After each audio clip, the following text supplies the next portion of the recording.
እና ኢንሻአላህ ያው ማስተማሪያ እንትኖችን ይባላልም ከቅዱስ ቁርአን ሱረቱል በቀራ ላይ የመጀመሪያዎቹን 16 ወይም ደግሞ 21 አንቀጾችን እንመለከታቸዋለን ስለ መናፍቃን ካፊሮችና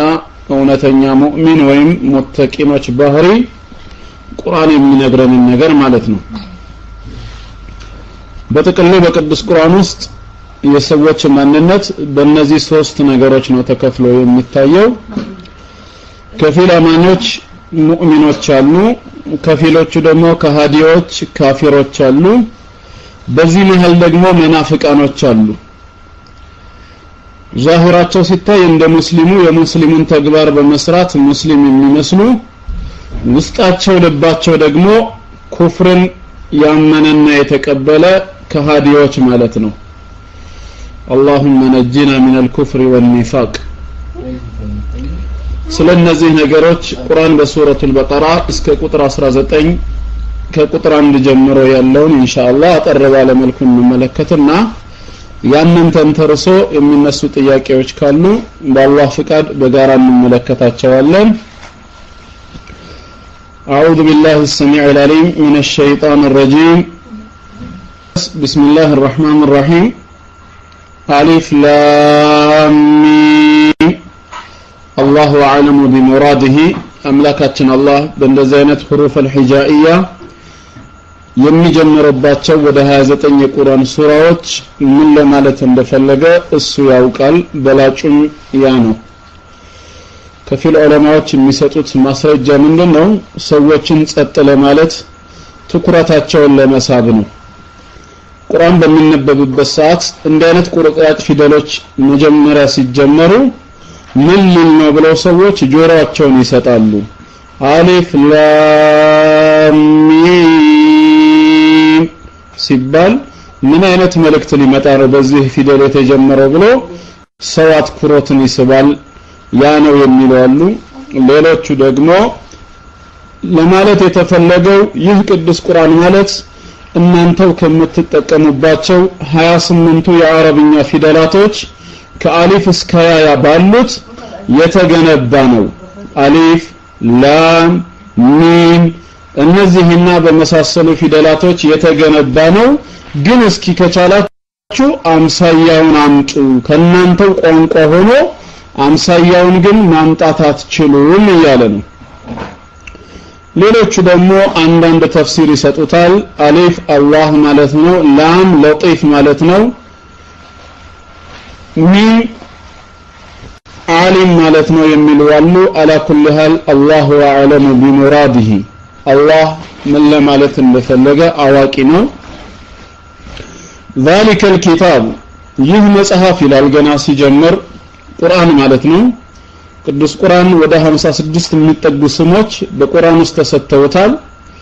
ከነዚህ 56 ስሞቹ መካከል አንደኛው ኪታብ ተብሎ መሰየሙ ነው በጽሁፍ ተሰብስቦ ተዘግቦ የተቀመጠ ስለሆነ አልኪታብ ዘቡክ ተብሎ ቁርአን ይሰየማል ማለት ነው ذلك الكتاب ቁርአን ይላል እና ቁርአንን ذلك الكتاب ይህ መጽሐፍ لا ريب فيه ከአላህ ዘንድ ለመውረዱ ምንም ጥርጥር የለውም በውስጡ ያሉ ትምህርቶች ተአምራቶቹ ሳይንሳዊ እውነታዎቹ ትንቢታዊ ፍጻሜዎቹና በሰዎች ማንነት ውስጥ የሚያሳድረው ተጽዕኖ የሚያመጣው ለውጥ በተጠቅላላ ከአላህ የመጣ የአላህ ቃል ለመሆኑ ቅንጣት ታክል ጥርጥር የለውም እንዲሁም ደግሞ ሁደል ለልሙተቂን ለጥንቁቆች አላህን ለሚፈሩ ሰዎች መመሪያቸው ነው ይላል ቁርአን ባወራረዱ በመመሪያነት ረገድ ዓላማው ለሰው ልጆች ሁሉ በተጠቅላላ ነው شهر رمضان الذي انزل فيه القرآن የረመዳን ወር ማለት ቁርአን የወረደበት ወር ነው ሲወርድም ዓላማው ሁደል للناس ለሰዎች ሁሉ መመሪያ ይሆን ዘንድ ነው ይላል ስለዚህ የቁርአን መመሪያነት አጠቃላይ ለዓለም ህዝቦች ነው ነገር ግን በዚህ መመሪያ አልተነጠቅኩም ፕሊስ ማይክ ላይ ነኝ አሁን በዚህ መመሪያ ግን የሚጠቀሙት በተግባር ሂዳያውን የሚያገኙት ግን ሙተቂኖች ብቻ ስለሆኑ አላህን የሚፈሩ ጥንቁቆች ብቻ ስለሆኑ ሁደል ሊልሙተቂን ለጥንቁቆች መሪ ነው ይላል ተግባባን አይደል እንደ መመሪያነት ለዓለም ህዝብ ቢወርድም ለሙስሊሙም ለካፊሩም ለሰውም ለጂኒም ቢመጣም በተግባር ግን የሚመሩበት ሂዳያውን የሚያገኙት ግን እነማን ናቸው ጥንቁቆች ሙተቂኖች ናቸው ይላል ማን ናቸው ሙተቂኖች አላህን የሚፈሩ ጥንቁቆች ብለው ማለት ሙተቂኖች ማን ናቸው ቁርአን ራሱ ይፈስራቸዋል ቁርአንን በቁርአን ከማብራራት የተሻለ ሌላ ምንም አይነት አማራጭ የለም ቁርአን ሲተረጎም የመጀመሪያው የትርጉም መርሃችን የቁርአንን ሐሳብ በራሱ የቁርአን ሐሳብ መብራራቱ ነው ስለዚህ እዚህ ቦታ ላይ እነዚህ ሙተቂኖች አላህን የሚፈሩ ጥንቁቆችን ቁርአን ሲያብራራው ቀጥሎ ምን ይላል አለዚን እነዚያ ናቸው ይላል ጥንቁቆች ወይ ሙተቂኖች ማለት እነዚያ ናቸው يؤمنون بالغيب በغይብ ወይም ከህዋስ በራቀው የሚያምኑ ويقيمون الصلاة صلاتን አስተካክለው ደንቡንና ስርዓቱን ጠብቀው የሚሰግዱ ومما رزقناهم ينفقون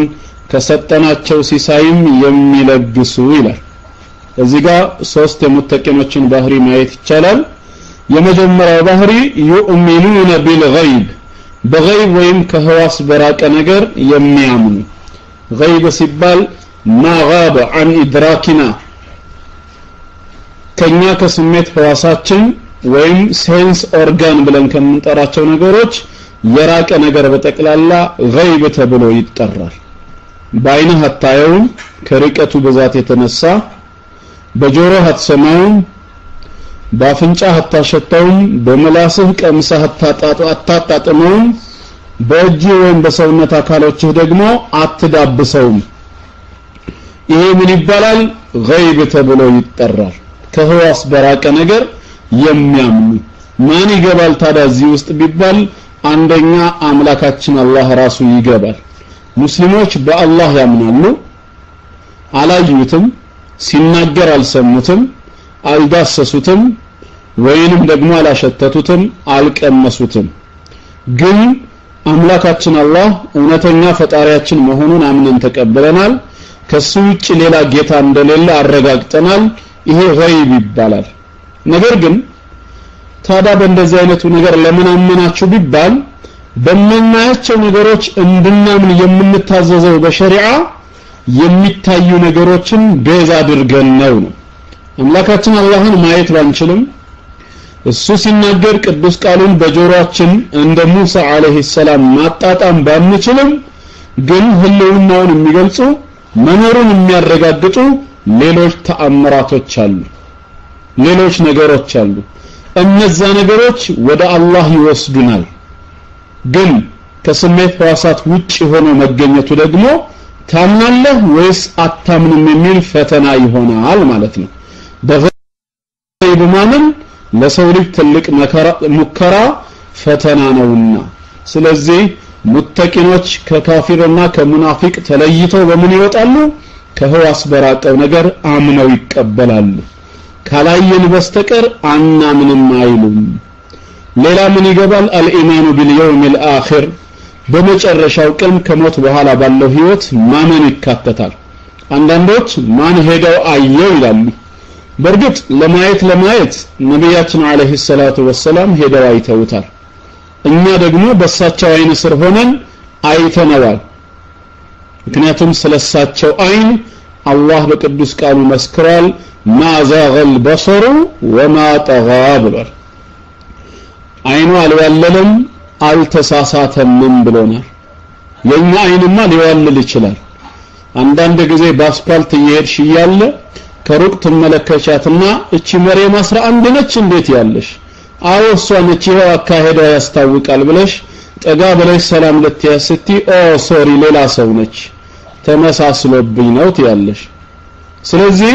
የሰው አይን ይዋልላል ማለት ነው ግን ነብያችን አለይሂ ሰላቱ ወሰለም ባልዋለለው አይናቸው አኺራን ለማየታቸው ቁርአንና ሐዲስ ማረጋገጫ ሆኖ ስለቀረበልን ከህዋስ በራቀው ነገር አምነናል ማለት ነው ሶስተኛ መላእክቶች ይገባሉ በመላእክት እናምናለን አላየናቸውም ሲናገሩ አልሰማናቸውም አልዳሰስናቸውም አላሸተትን ወይ አልቀመስንም ግን አላህ ከብርሃን ወይም ከኑር የፈጠራቸው መንፈሳዊ ቅን አገልጋዮች መለኮታዊ ራእይን ከአላህ እየተቀበሉ ለነቢያት የሚያደርሱ በነቢያትና በአላህ መካከል አምባሳደር ሆነው የሚያገለግሉ ልዩ ልዩ የሥራ ድርሻ ያላቸው መላእክቶች ስፍር ቁጥራቸውን ግን እሱ በስተቀር ማንንም የማያውቃቸው ፍጡራኖች እንዳሉት አምነን ተቀበለናል ሰማያትና ምድርን የፈጠረ አላህ በተግባር ያሳየን እኛንና እንስሳቶችን እጽዋትንና በራሪ አዋፋቶችን በተግባር ፈጥሮ ያሳየን አላህ ሌሎች እናንተ ያላያቻቸው መላእክት የሚባሉ ፍጡራኖች አሉ ብሎ ቢነግረን ግዴታ ካላየን አንልም ማለት ነው ተግባባን ስለዚህ በገይብ ማመን የሙተቂንነት መለያ ባህሪ ነው ከህዋስ በራቀው ነገር እናምናለን ማለት ነው ከዛ ውጪ ሌሎች ነገሮችን መጥቀስ ይቻላል عذاب القبر ونعيمه ቀብር ውስጥ ጥያቄ አለ ሁላችንም ሙስሊሞች እናምናለን አማኞች ለጥያቄ ትክክለኛ ምላሽ ሲሰጡ ከጌታቸው ዘንድ የሚሰጣቸው ጸጋ አለ ከሃዲዎች ደግሞ ምላሽ በማጣታቸው ምክንያት የሚደርስባቸው ቅጣት ሁሉ አለ ይሄንን አምነን ተቀብለናል አንድ ሰሞን መሳሪያም ተገጥሞ ነበረ በማች አካል ላይ ማለት ነው መላእክቶች ሲጠይቁት ጥያቄና መልሱን ማዳመጥ አለብን ብለው ድምጽ ለመቅረጽ ሙከራ ይደረጋል አለበዛ ያ ነገር ሙከራ ተካሂዶ መጨረሻ ላይ የሰሙት ድምጽ ከሌለ የታለ የምትሉት ያ ጥያቄና መልስ ይላሉ አንዳንድ ነገሮችን ቀጥታ ማለት ነው ስዕላዊ በሆነ ገለጻ ለማቅረብ ሊከብድ ይችላል በሌላ ሎጂክ ግን ማሳመን ይቻላል እንዴ ሁለት ሰዎች አብረው በአንድ ቤት ውስጥ ቁጭ ይያሉ መሐመድና አህመድ ማለት ነው መሐመድ መጽሐፍ ያነባል ያጠናል አህመድ ደግሞ በኋላ ላይ በመነሳት ትንሽ ተጋድሟል እንቅልፍ ወስዶታል ህልም ያየ ነው አህመድ በዚህ መሃል በህልሙ የሚያስደስተው ነገር ያገኝና በተኛበት ቦታ ሆኖ ፈገግ ይላል ትንሽ ይቆይና ደግሞ የሚያስቆጣው ነገር ይገጥመውና ይቆጣል ፊቱ ይጨፈገጋል መሐመድ የአህመድን ሁኔታ ሲመለከት ግራ አጋብቶታል በድርጊቱ ስላልተደሰተ ቀሰቀሰውና ምን ሆነሃል አህመድ አለው በዚህ ሰዓት የገጠመውን ነገር ነገረው በህልሜ ኮዛ ሰፈር ሄጄ እንዲያደረኩኝ ያለ እንዲሆኜ እየሳኩ ነበር እንዲሆኜ እያዘንኩ ነበር አለው እንዴት አድርገን ነው አንደርስታንድ የምናደርገው